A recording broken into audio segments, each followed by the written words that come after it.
Hi guys, in this video I'm going to show you my VS project shortcutter. And this is fully deprecating the VS release shortcutter because it is able to do exactly what that program does, just with the projects and the solution types. And also you get a bit more flexibility with the paths. Okay, so when you start up the application, your default folder name should be your username plus S-project. Your default projects there should be Visual Studio 2010 projects if you're running 2010. Should be 2008 if you're running 2008 only. And then you've got your default destination, should be your start menu programs directory. You can set all of this manually using the pick buttons. So here you have to create your directories one at a time if you want to achieve something like this, where you're listing your solutions, your executables, and your projects. This is just a toolbar that's a shortcut to the directories created in the start menu. Let's take a look at that. Brian's projects, and there's your lists. Okay, so exclude default project names. That means to exclude unnamed projects. So you can create your projects, executables. I'm just going to delete all of this, and I'm going to talk about the command line arguments, which can be pretty useful. So the command line arguments, there's not a lot of leeway with it. You have to be very explicit, but it's pretty simple. So here's some examples here. These three lines here are used to create those three directories I showed you earlier. So I'm going to run the batch file. Okay, so it created the directories, and now there's files present again. There they are. Those are in my start menu. So let's take a look at this. Oops, I already have it open. Okay, so up here I've got a remark. It just shows the syntax of the command line arguments. So the first argument is going to be your projects directory. That can be pretty loose. It could be your entire drive if you want to. It would be a lot slower if you did that. And the second directory is going to be your destination directory. That is going to be where that's going to include your folder name. That is going to contain your shortcuts.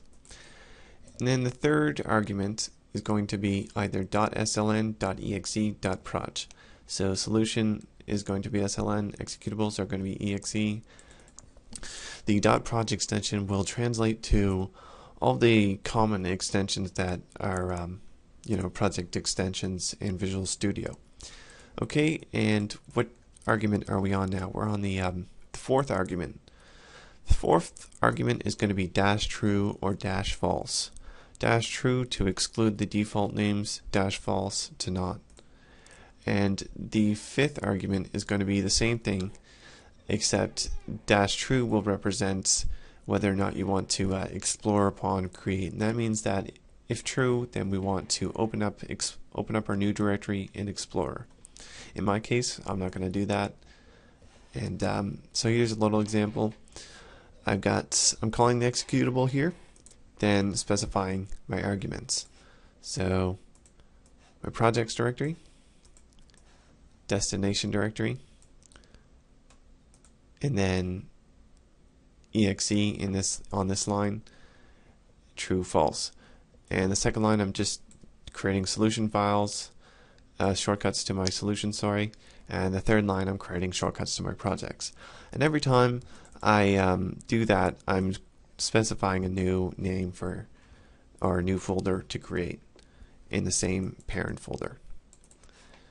And that's going to give me this nice little effect here where I can list my solutions, my projects, and my executables. I'm actually going to remove this last line. I don't ever open up my projects using the projects file type. I usually just use solutions, so there's no sense in that. So I'm going to go, just going to delete this. I think I actually deleted the directory in the start menu. Let's take a look at that. I did. So now when we run this batch file again, it's going to just do the same thing. We're not going to have that projects file generated.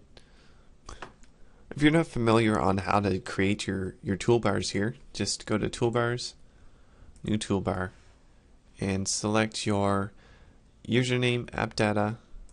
Is it username? Yeah, it's probably username, app data, roaming, Microsoft, Windows, Start Menu, Programs, Brian's project, or whatever your name is.